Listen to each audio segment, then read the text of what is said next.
Hello, dear students. In today's lecture, we are going to discuss about what is tRNA. T stands for transfer RNA. Transfer T for transfer. देखते हैं क्या है tRNA, transfer RNA. The name transfer RNA is applied to same soluble RNA because of its role in transfer. जो soluble RNA भी होते हैं cell के अंदर soluble RNA भी होंगे तो उसी की तरह काम करता है, तो इसके लिए इसका नाम टी के ऊपर से लिखा है transfer RNA. So what does it transfer, किसका ट्रांसफर करता है ये? सो transfer of amino acids in the process of protein synthesis. तो ये एमिनो एसिड का ट्रांसफर करता है, एक एमिनो एसिड दूसरा एमिनो एसिड. एक tRNA एक एमिनो एसिड को लेके आता है, एक tRNA एक एमिनो एसिड को लेके आएगा. तो अमीनो एसिड के ट्रांसफर में इसका महत्व है, ट्रांसफर RNA का आना चाहिए हम लोगों को. It is the smallest of the RNA species containing about only 15 to 80 nucleotides. 15 से लेके 80 न्यूक्लियोटाइड तक ही इनका रेंज है. स्मॉल होते हैं ये tRNA molecule with a molecular weight of 25,000 Dalton. molecular weight दिया हुआ है इसका. This constitutes about only 10 to 15% of the total RNA of the cell. जैसे कि हमने पिछले लेक्चर में देखा है what is amount of rRNA. rRNA कितने प्रतिशत है तो आप लोगों को पता है, रिवाइज कर लो, नहीं पता है तो लेक्चर देख लो पिछले वाला. सो दिस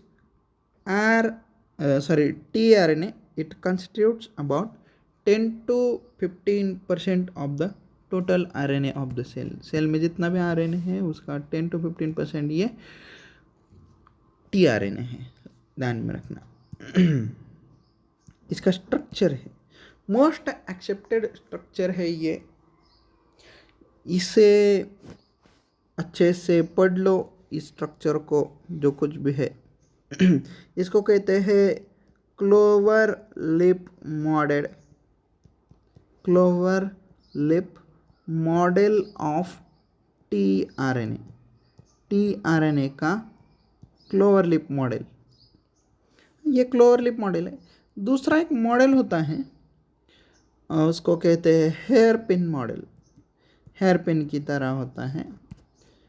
एक्चुअली बाद में हेयर पिन मॉडल दिया था, लेकिन ट्रेडिशनली लोग इसे ही स्टडी करते हैं. ये जो कुछ भी है अच्छे से देख लो डायग्राम में क्या क्या दिया हुआ है. ये आर्म्स दिखती है, यहाँ पे 5 प्राइम है. अभी मैंने इस यहाँ पे एरो दिखाया है, वहाँ पे 5 प्राइम है. तो 5 प्राइम से लेके ऐसा जाएंगे हम लोग तो इसका फाइनल एंड होगा 3 प्राइम में. तो ऐसा स्ट्रक्चर है, देखो कितना सुंदर दिखता है ये tRNA का मॉलिक्यूल. यहाँ पे 3 लूप्स दिखेंगे आप लोगों को. देखो 5 प्राइम नीचे दिखाया हुआ है, 3 प्राइम थोड़ा सा ऊपर दिखाया हुआ है. ऐसे ही दिखाते हैं, ऐसा ही स्ट्रक्चर होता है इसका. होता है ऐसा है तो दिखाना तो ऐसा ही चाहिए. तो 5 प्राइम नीचे होगा, 3 प्राइम थोड़ा सा एक्सटेंडेड ऊपर. 5 प्राइम से हम लोग अगर देखने जाएं, स्टार्ट करें इसको पढ़ने के लिए, तो थोड़ा सा कंसंट्रेट कीजिए डायग्राम के ऊपर.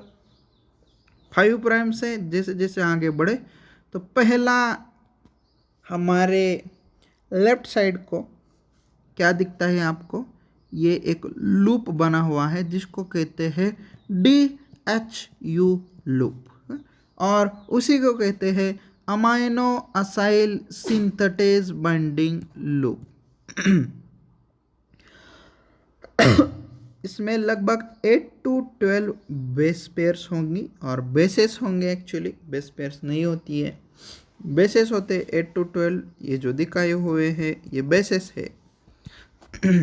सो this is called DHU loop और amino acyl synthetase binding loop. जो कुछ भी एंजाइम है एक अमीनो असाइल सिंथेटेज वो एंजाइम यहाँ पे आके बाइंड होता है।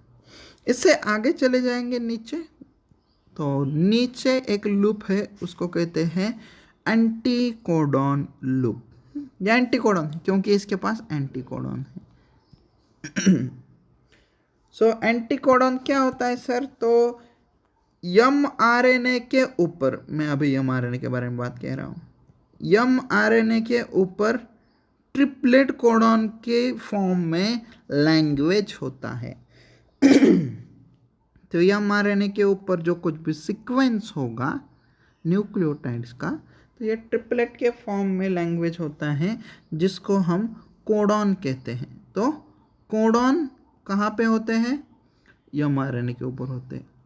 और इस कोडॉन का लगभग अपोजिट या फिर कॉम्प्लीमेंटरी सीक्वेंस कहाँ पे होता है? तो ये tRNA के ऊपर जो एंटीकोडॉन है उसके ऊपर होता है। सपोज कीजिए कि mRNA के ऊपर सीक्वेंस है AUG। अगर mRNA के ऊपर सीक्वेंस है AUG तो tRNA के ऊपर एंटीकोडॉन कौन सा होगा? देखो mRNA के ऊपर है AUG, तो tRNA के ऊपर कौन सा होगा? A pairs with U, U pairs with A and G pairs with C. So UAC will be the anticodon present on tRNA। tRNA के ऊपर जो एंटीकोडॉन होगा वो ये होगा। तो आपको अगर एग्जाम में MCQ टाइप क्वेश्चन में पूछते हैं कि ये अगर सीक्वेंस mRNA पे है जिसको हम कोडॉन कहते हैं, सो आपको अगर कोडॉन दे दिया तो व्हाट इज एंटीकोडॉन पूछ लिया तो आपको आना चाहिए। So what is anticodon? तो एंटीकोडॉन ये होगा, क्योंकि आरएनए में बेस पेयरिंग ऐसी होती है। आरएनए में बेस पेयरिंग क्या होता है? A pairs with U and G pairs with C, ये बेस पेयरिंग होता है आरएनए में। चलो ठीक है, आगे की बात देखते हैं। तो एंटीकोडॉन लूप के बाद में एक छोटा सा स्ट्रक्चर दिखता है आप लोगों को, इसको लंप कहते हैं कुछ लोग, इसको मैं कहता हूँ वेरिएबल लूप। ये वेरिएबल लूप है, वेरिएबल लूप ये वेरिएबल है, इसमें कोई स्पेसिफिक सीक्वेंस नहीं होता है, तो ये वेरिएबल है, वेरिएशन होता है, इसमें हो भी सकता है, छोटा हो सकता है, बड़ा हो सकता है ये लूप। तो इसको वेरिएबल लूप या फिर कुछ लोग लंप भी कहते हैं। वेरिएबल लूप के बाद में और एक लूप दिखता है हम लोगों को, टी साई सी लूप, टी साई सी लूप और राइबोसोमल बाइंडिंग लूप। जब भी प्रोटीन सिंथेसिस का प्रोसेस चलेगा तब ये राइबोसोम की तरफ बाइंड हो जाएगा ये लूप। और ये जो लूप है टी साई सी, ये राइबोसोम को बाइंड करने के लिए इम्पॉर्टेंट है, राइबोसोम को जाके बाइंड करता है, या फिर ऐसा कहिए कि ये राइबोसोम को अटैच होने के लिए जगह देता है। Next the region which is important, यहाँ पे सीक्वेंस क्या है देखिए, सी सी ए एंड 3' ऐसा सीक्वेंस है, आपको ऐसा दे देंगे। और आप लोग ऐसा कह सकते हो 3' ए सी सी, 3' ए सी सी और सी सी ए 3'। एक्चुअली इसको ऐसा ही पढ़ना होता है, सी सी ए 3', ये सीक्वेंस होता है। तो ये सी सी ए 3' के पास में जो सी सी ए सीक्वेंस है, ये एक्चुअली स्पेसिफिक है। सब टीआरएनए में या फिर मोस्ट ऑफ द टीआरएनए में आपको यही सीक्वेंस दिखेगा, C C A and finally 3 prime is there. So why this is acting as attachment site for amino acid. तो ये साइट क्या करता है, तो ये साइट जगह प्रोवाइड करता है किसको, अमीनो एसिड को बाइंड होने के लिए। यहाँ पे दिखाया हुआ है अमीनो एसिड, देख सकते हो आप लोग। तो अमीनो एसिड को बाइंड करने के लिए इतना सा इजी स्ट्रक्चर है टीआरएनए का। थोड़ी इंफॉर्मेशन देखते हैं इसका। So the transfer RNA molecules has 4 recognition sites. पढ़ भी ली है हम लोगों ने, फिर भी रिवाइज करेंगे थोड़ा सा। सो अमीनो एसिड अटैचमेंट साइट पहला साइट है, अमीनो एसिड अटैचमेंट साइट यहाँ पे है डायग्राम में। नेक्स्ट देखते हैं, it is the 3 terminal CCA sequence. अभी पढ़ाया था कि CCA सीक्वेंस है, 3 प्राइम के ऊपर है। Next anticodon site, anticodon site कहाँ पे है, तो नीचे है यहाँ पे anticodon site. So anticodon site it consist of middle 3 bases, 3 bases हैं मिडल बीच में। On the anticodon loop, anticodon loop पे है, विच फॉर्म्स द एंटीकोडॉन। तो ये तैयार क्या करते हैं, एंटीकोडॉन तैयार करते हैं, which is complementary to the codon of mRNA। The latter recognizes the 3 complementary bases which form the codon of mRNA। तो ये क्या करते हैं, mRNA के ऊपर जो कोडॉन है उसको पहचानते हैं, रिकॉग्नाइज करते हैं। Next is the ribosome recognition site, ribosome recognition site और T-cy-C loop. This is common to all tRNA and consist of T-cy-C loop. तो इसमें क्या है, T-cy-C लूप है and that is common to all types of RNA। and last is the amino acid activating enzyme recognition site। ये amino acyl synthetase नाम का enzyme है जो अमीनो एसिड को एक्टिव करने का काम करता है, और ये इस एंजाइम को बैठने के लिए DHU लूप जगह देता है। Sorry.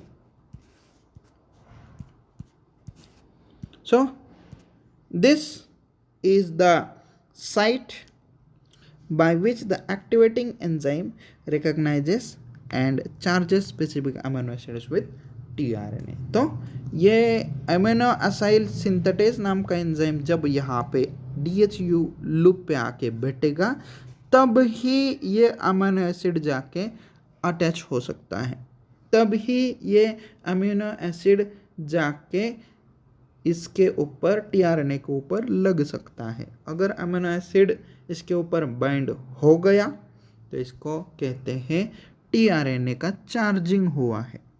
The tRNA will be treated as charged tRNA. चलो ठीक है, टीआरएनए के बारे में इतना ही काफ़ी है हमारे लेवल के तहत। बाकी की बातें हम आगे के लेक्चर में देखेंगे। सो अब तक के लिए बहुत बहुत शुक्रिया।